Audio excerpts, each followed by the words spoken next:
You're listening to episode number 43 of the Play Your Position podcast.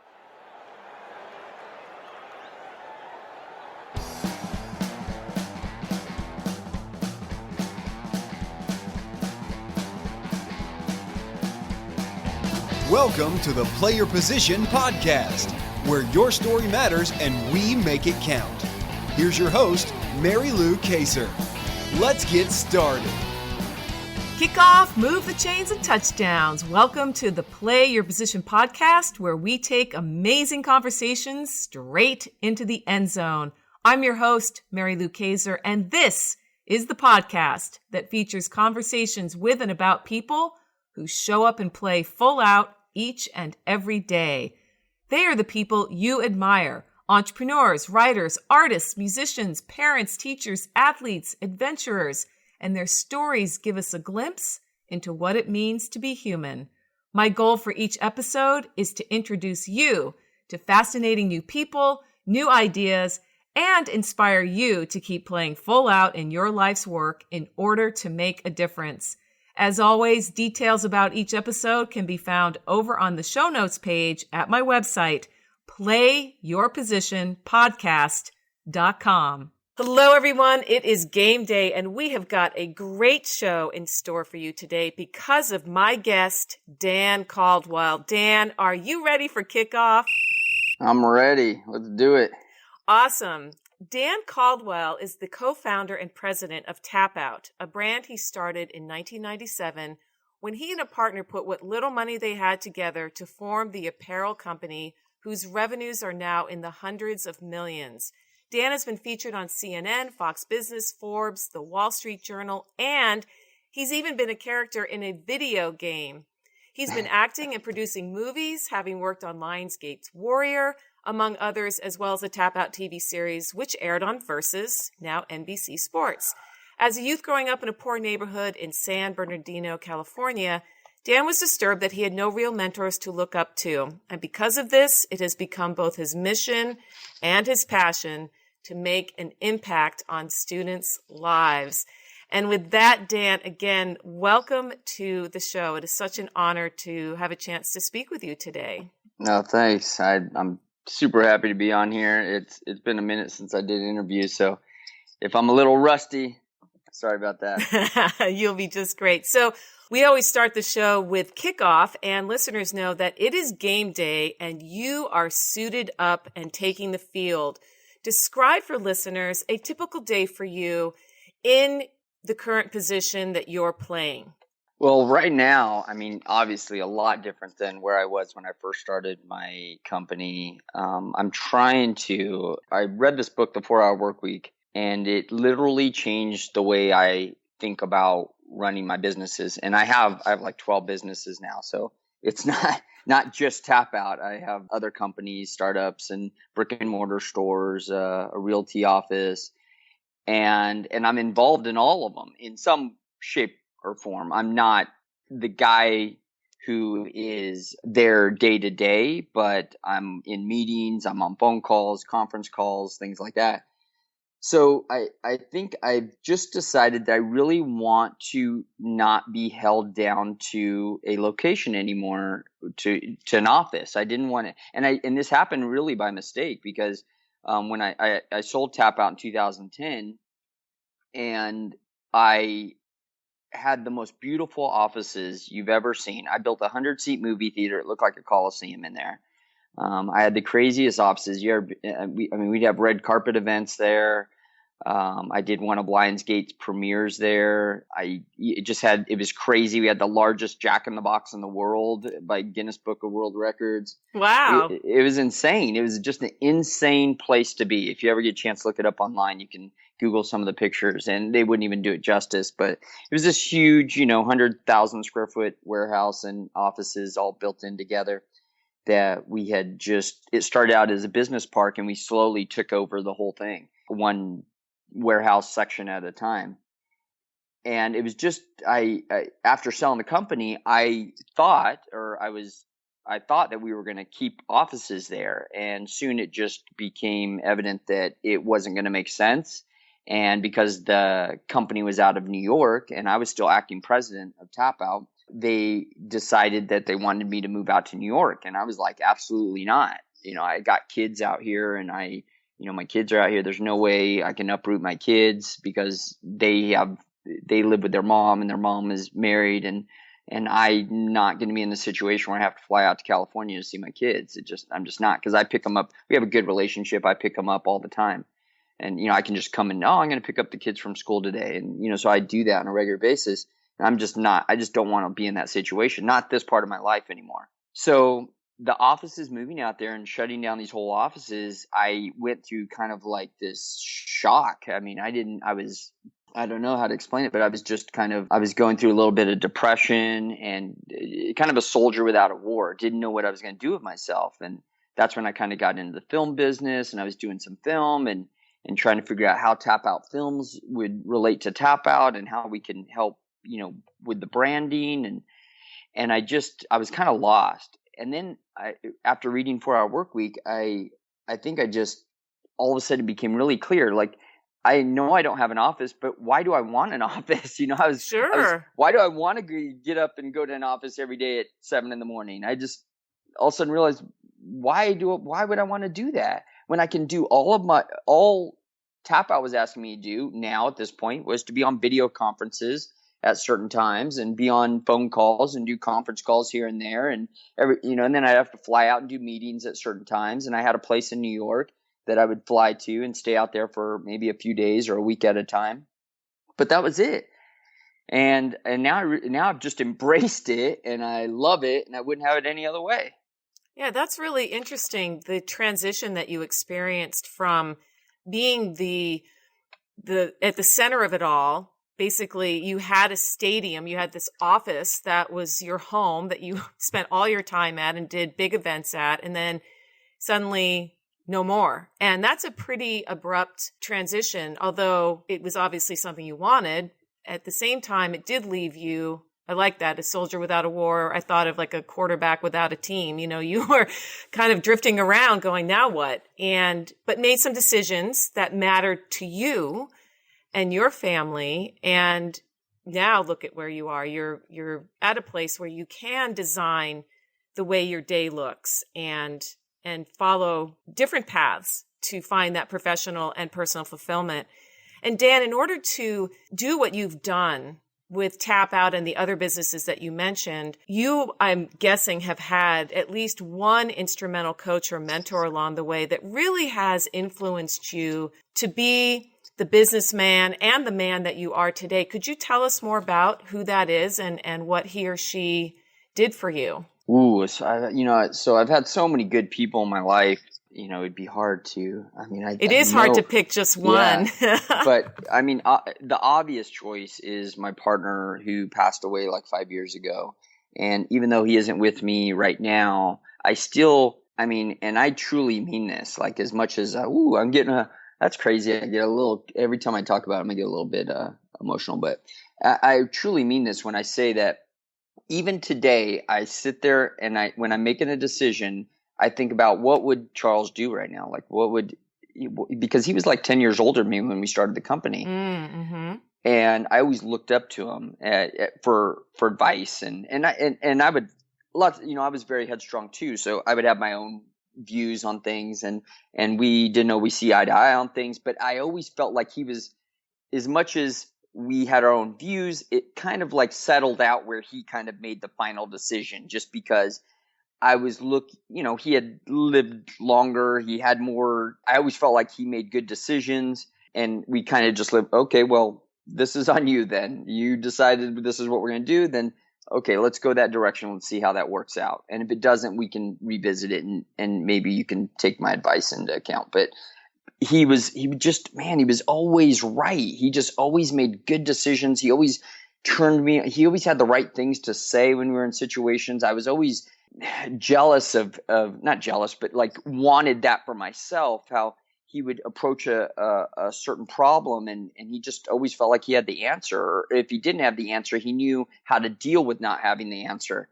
And so I learned a lot from him during those times, those 15 years of growing that business, plus the 20 years of just being friends. Mm-hmm. I always felt like he was my mentor and still is my mentor today. And I have great parents. My parents are still married today. Unfortunately, my dad's going through some cancer stuff right now, but I'm sorry.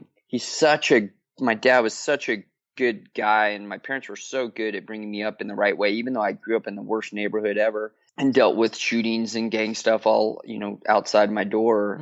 Inside our house was a great family household, and kept me, and ultimately kept me. I mean, I had some sidetracks, but ultimately kept me on the right path and kept me going the right way. I like that word, sidetracks. And I think it captures the truth for a lot of people that come from homes where there was good parenting, despite the larger environment that you would go out into when you went to school or hung out with friends. You still came home to that home base where it was safe and you knew that two people loved and cared about you very much. And then, the mention of your friend who is no longer with us, but clearly continues to play a huge part in what you decide to do. And I think that speaks to him, and almost you carry out his legacy through the work that you do with young people, with the businesses that you build, with the communities that you serve. So I think that's very admirable. And Dan, keeping in line with this metaphor of showing up and playing the game full out and being a real team player, many professional athletes we know have rituals or superstitions that they follow before and after games. What rituals or superstitions do you have or believe in the work that you do? Is there a certain routine that you follow, or a certain drink, like a smoothie, or, is there a certain shirt you always wear when it's a big day? Game time. Well, I of course I do a smoothie every day. I do have kind of a routine as far as workouts go and training. I'm not able to train as hard as I used to, but I still train, and I love that stuff. But I don't really consider that as what keeps me. Of course, that keeps my overall life balanced and keeps me on track. I do something I do now that I didn't do in the past was I do try to take a vacation a couple times a year. I just straight it was like a badge of honor not taking a vacation back in the day when we were building our company. It was like, I don't do vacations. Screw vacations. I don't need those. Those are for people that don't want to be successful. It was just like I had this whole mindset. But I've come to realize that, especially going out of the country and just getting someplace where you realize that people live life different, and seeing how other people live and seeing some, a building that's been around for 2,000 years and now you're walking through it. I mean, some of those things just open up your mind to a level that you can't even comprehend until you've done it. And then you come home and you just think bigger. You put less restrictions on yourself. When you look at a building, you're thinking, how did they build this building 2,000 years ago? How? Like, I don't even how would they have got that high? Like, how did they? This is they didn't rock. have a crane. Yeah, like they didn't have the stuff that's available to us today. And it just makes you think that anything is possible, and that, like, how am I putting any limitations on myself right now at this point? But, I do some stuff with my partner. I always think about my partner every morning, and I wear some stuff, some jewelry and things that were his, that help me remember him. And always, anytime I'm thinking about advice and got a hard decision to make, it kind of helps me fall back into that place. So those are some of the kind of little peace rituals I have, although I'm not too superstitious. Sure. And those are nice tributes and tokens of again, that daily remembering of why we're doing what we do, right? I mean, I think that's at the end of the day, what it's all about is keeping the faith, moving forward, even in the face of adversity and loss. It's that consistency over time is what can give us the success that we say that we want. But we all know, Dan, that during a football game, the bulk of the game is all about the different teams trying to move the ball down the field 1 yard at a time to get it into the end zone. And during that time, they've got to move the chains. It's one of the hardest parts of the game, but one of the most exciting. Could you tell us about a time during your journey as a businessman, as an entrepreneur, when you have found yourself playing perhaps out of position, or maybe things didn't go exactly according to the game plan that you had mapped out? Maybe you were metaphorically sacked, you fumbled the ball, or you just it got through it and it was intercepted. Tell us that story and how did you recover? Of course, business is a constant. That's a constant problem in the life of a business. Every day has its ups and usually has its downs too. And you balance those. Early on, we had an investor who was going to come on, and I really thought it was something that was going to help change the business. It was like we didn't have any money. We were really struggling on balancing. We were growing 300% a year, and people don't understand that when you're growing a business and you're self-capitalized and you don't have any money to, I was working 2 jobs, and I think we were probably around that time, we were probably doing about maybe a couple $100,000 a year, just over $100,000 a year. But we were trying to grow the business too.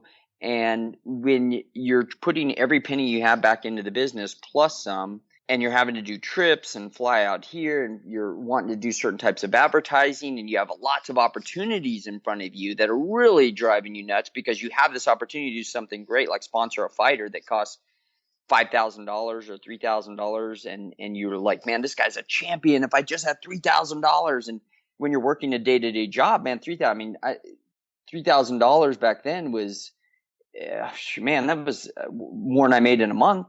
And I didn't know, where am I going to come up with $3,000? And even though we're making money, you don't understand that if you're self-capitalized, you have to put money back into inventory, not only to refill your inventory, but to be able to put that inventory that is going to finance the growth. Because you're selling next month, you're going to be selling twice as many shirts as you were selling this month. So you got to have that extra shirt there. And there's a cost to that. There's a lot of people don't understand that. If you don't have that, and you're not able to leverage that money coming in, then growth can cripple you. And so I had this investor that was coming in, and we had catered to him. He was a friend of mine, and he had money. He was an Indian with one of the reservations, and I figured he had a lot of money. He was doing well for himself, a lot more than I did. And I know they were one of the richest Indian reservations in the United States. So he was doing well for himself, and he was very interested in our company. He liked UFC, he liked mixed martial arts, and he flew us out to UFC. And I introduced him to the owners of the UFC. I showed him that there was a UFC game about to be made. This is early on when the concept, I think it was called Dreamcast, the console. And they were about to make the first UFC game, which was great, and just all this momentum. And we were sponsoring fighters, and we had a guy, one of our guys that night was fighting for the belt. He was fighting the champion for the belt, and he's wearing our stuff. And even though he didn't win, just to be in that big arena during this big championship fight and put on a good fight was a great thing. So we were super excited about that, and then all of a sudden, at the last minute, he actually gave us $50,000, and as like good faith payment. And then at the last minute, the day of, he met me at a Mimi's Cafe, and I sat down with him, and I thought I was gonna receive a check, and he showed up with his business manager or accountant or somebody like that. And he basically let me down. He said, let me down hard, fast. He just man. Said that, I don't see how you guys are going to be able to build this company. I don't see how you're going to be able to keep up with the growth or be able to make your way. I don't even know if this will be a sport. I don't know where the sport's going. And I just don't see how you guys are going to make it. And I don't think my $500,000 will help. So I'm sorry. And by the way, that $50,000, I'm going to need that back. So. Oh, wow. And you'd already invested it. Oh, man, it was gone. It was gone the day I got it. Yeah. So that was a hard time. And I remember just thinking, because when you start to know that money's coming in, you depend on it, Yes. so you're like, it was spent before it got there. That's and right. Before it was about to show up. So I was spending it in my head, like where this money was going to go. We were going to get this fighter, and we were going to take out ads, and all these things were going to happen. Then all of a sudden it's no money. And so it kind of sucked, but we made it through it. I was like, it became, I used that as fuel. Turned into fuel for me. I was going to show him. I would send him texts, like, and when every time something good would happen, I'd be like, "Oh, be sure to watch the UFC," and out of kind of a jokingly, because he's still a friend. Oh, that's he's good. Still a friend today. That's good. But I was just like, like, "Hey, Vince, be sure you watch the UFC tonight. We got the champion fighting." It's like. It was just fun. It was just, I still met him occasionally, and actually he tried to come in for a second time and walked away again. Oh my goodness. Even when we were doing pretty good, and he just thought that the hammer was going to fall or something. He's such a nervous investor. I mean, not that he doesn't make good investments, but they're really solid real estate investments, and he kind of just stays in his wheelhouse, which I don't blame him too much, but I just sucks. And actually things worked out for the better for us. If I would have given away a third of the company for $500,000, I'd have killed myself, down the road. Mm-hmm. So at the end of the day, everything worked out. But at the time, oh my gosh, I completely understand that frame of mind that you were describing about when you're going to get paid on a project or an investment in to help you move your business along, you are immediately spending it about, oh, I've got this expense that I've been waiting on, or I've got this thing I've got to catch up on, or fill in the blank. And it's devastating when at that final hour, the money goes away. It's like, no. Gone. But again, the fuel that you were able to generate, the emotional fuel, the psychological fuel, I would imagine you attribute to part of why you became as successful as you did with the company, because you knew you had to. There was no other option. Oh yeah, I think I always grew up. I was kind of, I don't have the typical story that a lot of these guys have, that they grew up with a lot of, you hear a lot of these entrepreneurs. I'm sure Donald Trump. You just believe that this guy was positive thinking from the get-go, and he just had what it took right from the beginning. I, on the other hand, kind of grew up insecure and always insecure about who I was and my abilities, and that, that I wasn't popular or whatever. And although people now, I talk to friends today and they, oh man, because I was a DJ through high school with my friend, and apparently, I guess we were popular, but I just didn't. My insecurities got the best of me, and I didn't feel popular. I felt like I was like. Because I didn't have any money, and so growing up, I was really poor, and I never had the right clothes or the right cars. Really, really embarrassing cars, and I had friends make fun of my cars, or kids make fun of my cars and my parents' cars, that when they would drop me off, and they were just ugly, ugly cars, and it was just a bad time, and so I think I used all that to always push myself, like this is not gonna be my life. Mm-hmm. Like this is not gonna be my future. And that time when I was able to, I think the best time, probably the most memorable time in my life, was when I was able to, my parents had lived in this house that my mom had grew up in, and it was, just a really bad neighborhood. My mom had been mugged out in front of our house. We'd been shootouts in front of our house. I remember one of my earliest memories, my dad dragging me out of my bed during a drive-by and laying on top of me. Oh my gosh. He used to put plexiglass on top of my top bunk because he was worried about like bullets coming through the roof, Whoa. and hitting us up in our sleep. And so, it was going from that to being able to buy my parents a brand new home up on top of a hill, and giving them the keys to a brand new furnished home that I had a decorator come in and fill up the new home, and then a brand new Lexus in the garage where they'd never owned a new car in their life. That's why I do what I do. And that was definitely something that I'll always remember and drove me that whole time. That type of experience, even though I hadn't lived it yet, that type of experience, being able to do that drove me the whole time. That is such a fantastic story, Dan. I mean, I'm really deeply moved by the image of your parents showing up and you handing them the keys to the home and the car, and just it speaks so highly of you and your character and what matters to you most. And I know that one of your big missions in life is, as we mentioned in the introduction, has to do with influencing in a positive way the next generation, our young people. And I wonder if you wouldn't mind speaking briefly about, we look around the world today and things have changed so very quickly in a very short period of time, with technology, with the social media platforms, with smartphones in every hand. What specific shifts or changes have you really picked up on from your vantage point that have either challenged or inspired you? I'm inspired. I mean, this whole growth of the internet, I mean, I feel like we were part of this kind of whole .com thing, because early on we were an internet only, even though we were a physical product, early on we were only available online. So from 1997 to 2005 or 6, you could only get TapouT clothes either at an event where we had set up a table and sell our clothes out there at this table, or online. That we weren't in stores. You couldn't go into any department store and find us. And so we had built out our whole internet space. And the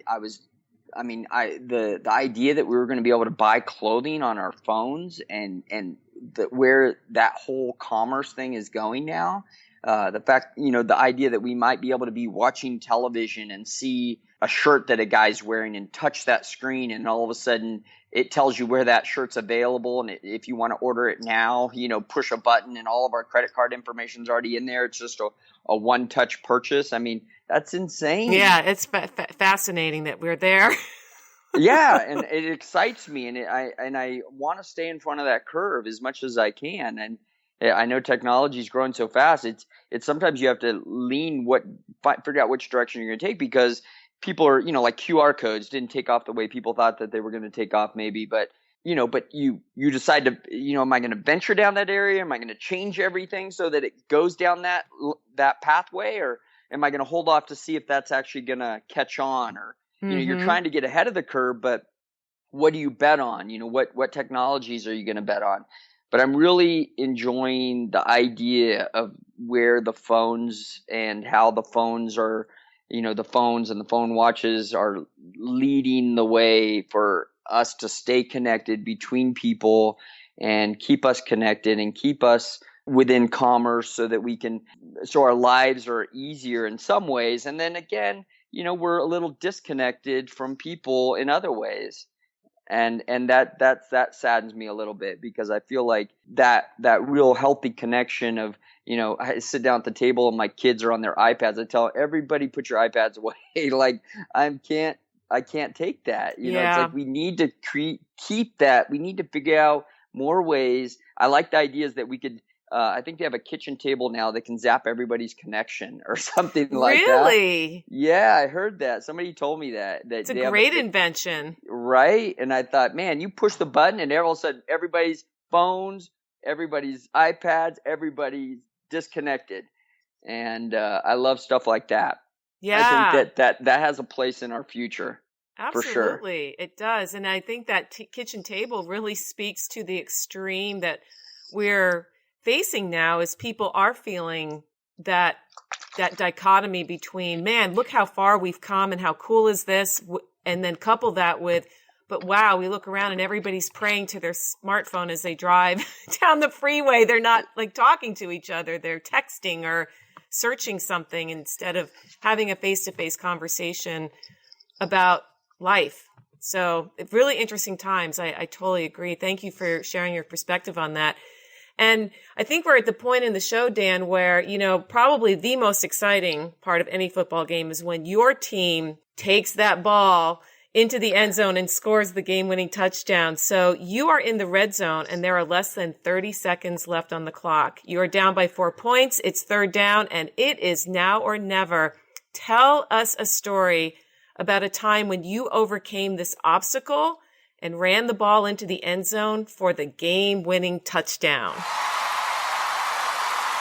Oh man, on the spot, 30 seconds. Well, I one time we were growing quickly, and we had this huge advertisement on television, and our whole internet blew up. Our website crashed, or almost crashed, on how many sales we're doing. We went from doing like 20 orders a day to 3,000 orders an hour. Woo! in the manner of like an hour. So it was. What year was that? This is 2006. Okay. During a television show called Ultimate Fighter, and it just catapulted our business, and we were so happy for about 20 minutes until my web guy called me and says, hey, you're getting so many orders so quick, there's no inventory now, so it's just open, and so people are buying things that you don't have in stock, and I'm not able to capture credit cards, so you're gonna have to manually input every single credit card that comes through, but I'm capturing information. And so I was happy for about an hour, where me and my friend, my partners are talking. We're like, oh my gosh, this is insane. I can't believe this is happening. And the UFC we just watched is crazy. And then the realization set in that we're going to have to go straight to the office and figure this out, because this is going to cripple our business. And I think over the next several weeks, we had thousands and thousands of orders on back order with little tags all over the walls saying, these 40 packages are missing this shirt, these 70 packages are missing this short, this, just everywhere in the whole entire warehouse. And then the credit card company shut off our credit, wouldn't release our money. Oh dear. That we had made. So all that money that we had made, they said that they were going to hold on to for 6 months. And that would have collapsed our business, because we needed that money to go make product so that we could actually ship it to people. Yes. And I couldn't understand how this is everything that they wanted us to do. They want us to make money. They're making money off of us when we make money. How are you holding on to this money? But they basically said that I wasn't qualified to do that much business. At that time, I was only qualified for $50,000 a month. And all of a sudden we went from 50 to, I don't know, 300, 500, something like that. And that they were going to hold on to that money to make sure they didn't know how we were making that much money all of a sudden. And they were going to hold on to it to make sure that people didn't come calling for refunds. So that's exactly what they're going to do if you don't release this money, so I can go make products to send them.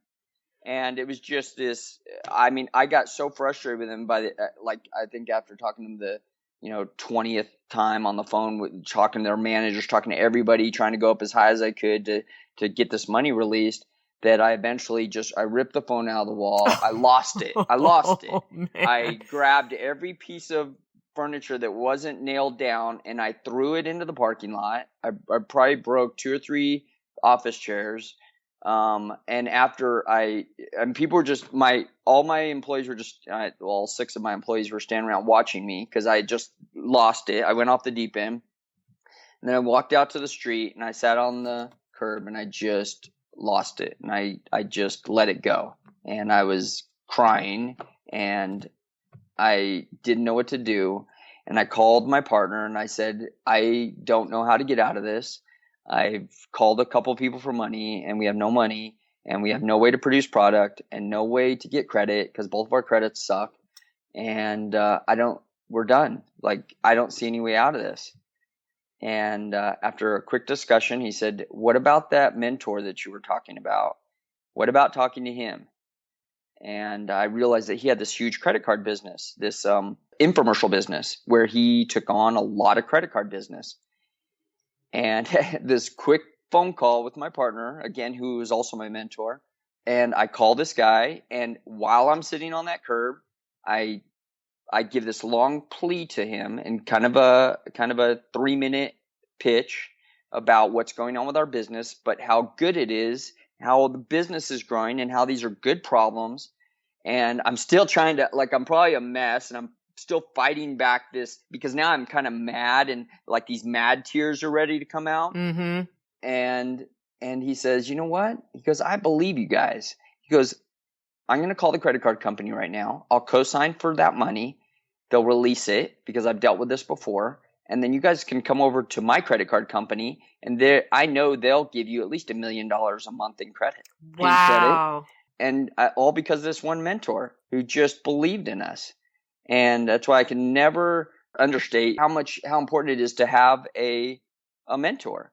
You need them in your lives. You need somebody who's going to steer you in the right direction when you don't know what the right direction is, and somebody who's done it before. That's right. And I take from that too, Dan, is that there's always people in our lives that are willing to help us. And it may not take having a meltdown and looking around and saying, I don't know if I can go forward. It may not get that extreme, although I think a lot of the times it does when we're at our most desperate hour, where we start to get the most creative about what can I do to save this ship from going down? And that's exactly what you did. One couple of phone calls, because there was the first level was your partner, and then from there the creative thinking about, hey, there's this guy, and sure enough, that was a huge turning point. So yeah, that was more than the touchdown. That was what I like to say, winning the Super Bowl, because it saved, it really did save that whole transaction that went down from the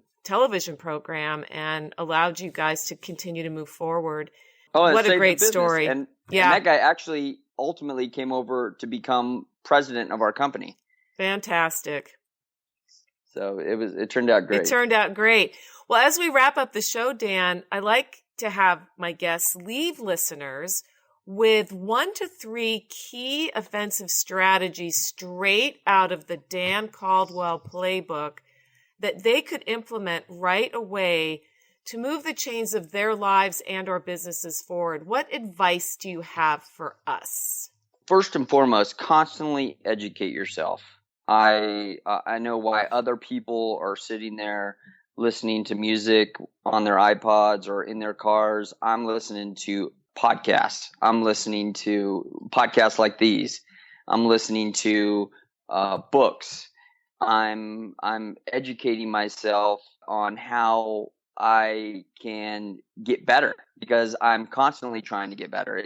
Even though I've had success, I look up to people. There's people that I look up to too, who's had more success than I have. And so you're Elon Musk of the world, you're these guys who have built companies that will live on forever. And I constantly push myself to do better and create more and be more creative.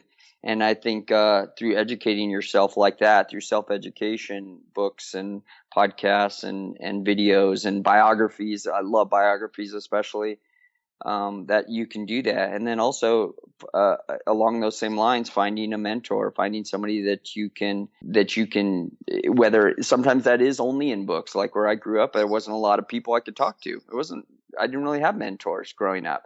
I remember going into a Subway and talking to the owner there and just asking him if he would sit down with me for a few minutes I could kind of talk his business with him. And he sat down with me and gave me some good pointers and told me you'd never become rich off one Subway, that you would definitely have to own a fleet of them, which I didn't know that.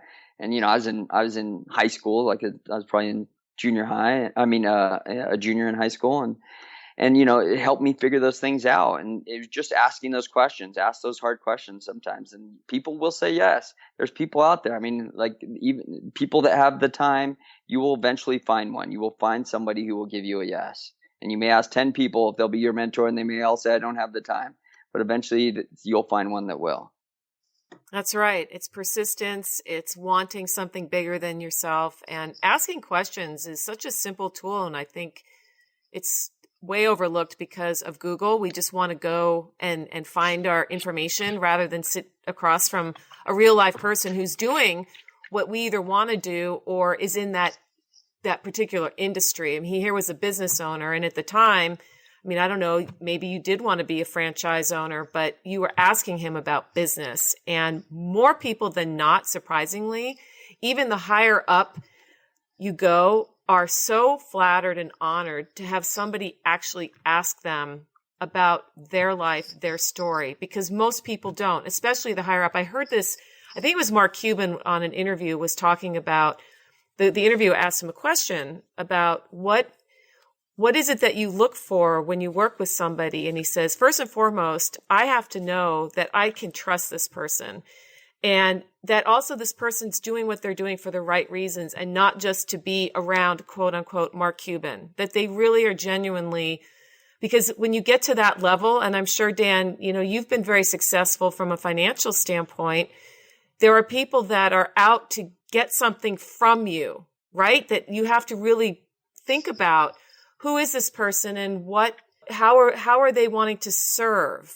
And right. And those filters have to be pretty strong. And it's encouraging to hear someone like you say, get out there and find somebody who will say yes to you because they are out there. So I really, really appreciate that. And I know you mentioned earlier that the 4-Hour Work Week by Tim Ferriss was a book that really changed how you looked at things. And so listeners, I will be sure to put the links to the things that Dan has shared with us today in the show notes page for him, which will be at playyourpositionpodcast.com/Dan. And Dan, last but not least, what is the best way for our listeners to connect with you online? Where do you hang out these days? Well, I have this new program that I have so many people come up to me and ask me about starting to, want me to be their mentor and start a new t-shirt company. So I created this thing with a friend of mine, Andrea Lake, who's one of the first apprentice people on the Apprentice TV show. And she's made a lot of money in the t-shirt business. And so we created this company called lessons.biz where we teach you how to start your own t-shirt company. So if people are interested in starting their own clothing company or t-shirt company, check out lessons.biz. It really is a great program for the price. You're getting all of us. And we really want to help people do that because I know I have so many people come up to me who are looking to start a clothing company that there's nothing like that out there. Nobody's teaching anybody how to do that. So we really want to give people those tools. And it's kind of a way for me to mentor a lot of these people who want to create their own clothing companies. And then if you want to catch me on like Twitter, I try to answer as many of those I can. Twitter or Facebook, you can check out Dan Caldwell Speaks on Facebook, Dan Caldwell Speaks, or on Twitter and Instagram and all those other platforms, I'm TapouT Punkass. All right. That's my nickname, Punkass, at TapouT Punkass. All right. So the Punkass did make it into the conversation today, right at the end. That's cool. So yeah, so listeners, I will have links to how to connect with Dan, make it super simple for you. And I encourage you to really take a look at this program that he has put together with Andrea. She was a guest on a recent episode of the Player Position podcast, which you probably caught. And you will know that the two of them together have put something really, really special. And so lessons.biz is the link, as well as the other places Dan mentioned, Instagram, Facebook, and Twitter. And Dan, as we close out, as the game comes to an end today, again, I just want to thank you for your time, your generosity with the listeners of the Player Position podcast. And I wish you all the best as you continue to move forward and doing amazing things in your life. Hey team, have you been thinking about writing a book but don't know where to start? Do you have a book started but keep getting stopped in the red zone? It's no secret that writing and publishing a book is one of the most exciting experiences of your life and can open many doors that remain closed to you now. And yet, at the same time, it can be one of the most challenging projects to get started, let alone finish. There are so many minefields to step through on the way to getting that first box of books delivered to your house. Frankly, those obstacles are what keep most people from ever seeing their dream come true. That's why, for a limited time, I'm offering an exclusive opportunity to connect with me privately and discuss your book project. As a published author myself and the trusted advisor to some of today's most successful business leaders, I can help you see things about your book you can't see on your own. If this sounds like you, head on over to playyourpositionpodcast.com/book and follow the instructions on the page. What doors might a book open for you? Again, head on over to playyourpositionpodcast.com/book and follow the instructions on the page. See you there. Thanks for listening to the Play Your Position podcast. where your story matters and we make it count at MaryLouKaiser.com.